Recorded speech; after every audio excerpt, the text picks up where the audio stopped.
Bonjour et bienvenue à tous. Voici les 10 secrets les plus surprenants et les plus insolites des prisonniers. Allez, on commence. Vous pouvez demander à n'importe quel prisonnier, mais ils vous diront tous la même chose. L'un des passe-temps favoris en prison demeure sans conteste l'élaboration du pruneau. Vous ne savez certainement pas ce que c'est, à moins d'avoir passé un plus ou moins long séjour à l'ombre ou d'être un grand amateur de films de pénitencier bien évidemment. Mais rassurez-vous, car nous allons éclairer votre lanterne et nous allons tout vous révéler à propos du pruneau, ce nectar des prisonniers. Le pruneau n'est en effet rien de moins qu'une boisson alcoolisée, obtenue de manière artisanale par les prisonniers en faisant fermenter des fruits avec du sucre et du pain écrasé. La recette originale de ce breuvage a été léguée aux prisonniers par Jarvis J. Masters, un condamné à mort californien qui avait été inculpé pour le meurtre d'un gardien de prison. La distillation de cette boisson se fait avec de vulgaires sachets en plastique et autres chaussettes usagées, et le résultat fini sera entreposé dans la cuvette des toilettes, afin de ne pas être saisi lors des contrôles des cellules. C'est donc une mixture fort peu ragoûtante, qui tire quand même vers du 12 degrés, mais dont le goût est si dégueulasse qu'il vous fera à jamais passer toute envie d'alcool.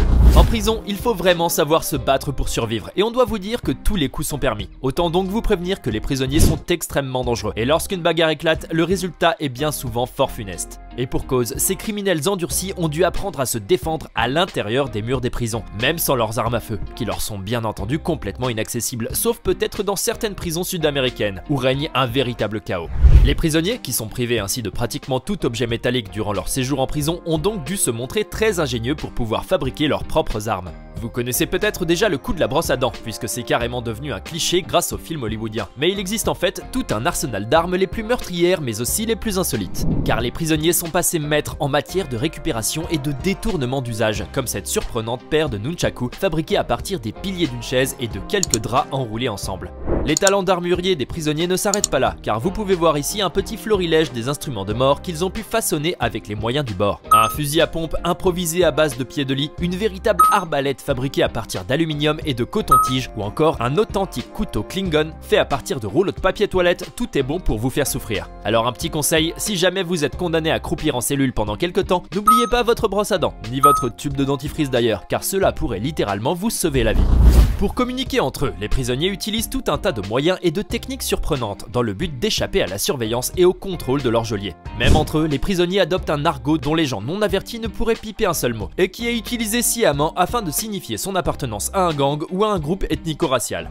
Les miroirs et d'autres objets réfléchissants sont aussi très fréquemment utilisés par ces vilains taulards endurcis, car ils s'en servent comme une sorte de périscope pour pouvoir voir à l'extérieur de leurs cellules. Mais dans certaines prisons, caractérisées par le manque de moyens et le chaos, les prisonniers peuvent facilement avoir accès à des moyens de communication beaucoup plus élaborés et modernes.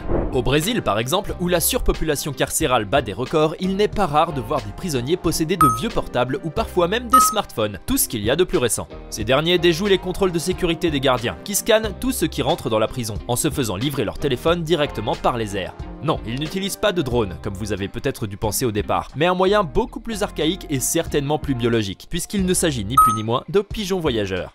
On accroche ainsi un petit sac au cou du pauvre volatile contenant un petit téléphone et sa batterie et le tour est joué. Il n'y a plus qu'à attendre le facteur à plumes tranquillement dans sa cellule.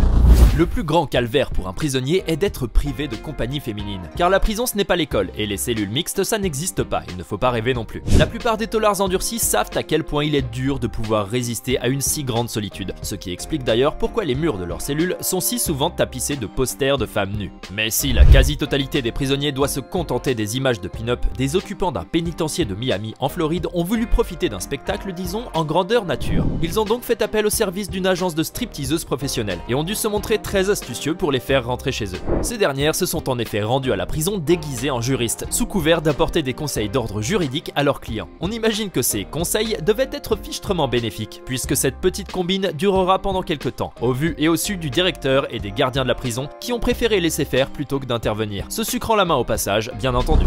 Le système carcéral américain est considéré comme l'un des plus sévères et des plus répressifs dans le monde, et même des criminels de très grande envergure comme Pablo Escobar ou El Chapo étaient terrorisés à l'idée de finir leur jour dans une prison au Missouri ou au fin fond de l'Alabama. Et avec une organisation et une discipline digne de l'armée, ainsi que des mesures d'isolement extrêmement sévères et strictes, on ne peut que trop les comprendre, les pauvres. Les prisonniers américains ont d'ailleurs dû faire face de tout temps à une justice américaine vengeresse et expéditive, qui a dû se rendre implacable pour tenter de mater l'Ouest sauvage et lui imposer la civilisation malgré tout. Les peines de prison ne sont donc certainement pas de la rigolade aux États-Unis, et les prisonniers ont dû se montrer très malins afin de pouvoir rendre leur calvaire un peu plus supportable. Le trafic de cigarettes fait assurément partie des hobbies les plus prisés par les bagnards, et le tabac est d'ailleurs considéré comme une véritable monnaie d'échange en prison. Mais dans les prisons au Texas, l'un des états les plus sévères envers les hors-la-loi, même ce petit plaisir est fortement prohibé, et les malheureux en uniforme orange doivent redoubler de ruses pour tenter de passer outre toutes ces terribles restrictions. Ainsi, en 1938, les pauvres résidents d'un complexe pénitentiaire texan ont mis en place tout un système élaboré, leur permettant de faire passer leurs cigarettes en douce et à l'abri du regard des gardiens. Leur ingénieux système reposait sur des cafards. Oui, vous avez très bien entendu, des cancrelats, ou si vous préférez, des blattes. Ces sales petites bestioles répugnantes, des cafards quoi. Les prisonniers ont réussi à apprivoiser ces insectes nocturnes et passe-partout, et leur accrochaient les cigarettes sur les ailes avant de les relâcher vers les cellules de leurs compères. Ils pouvaient ainsi tranquillement se passer des clopes entre eux, sans qu'aucun gardien ne puisse jamais les surprendre.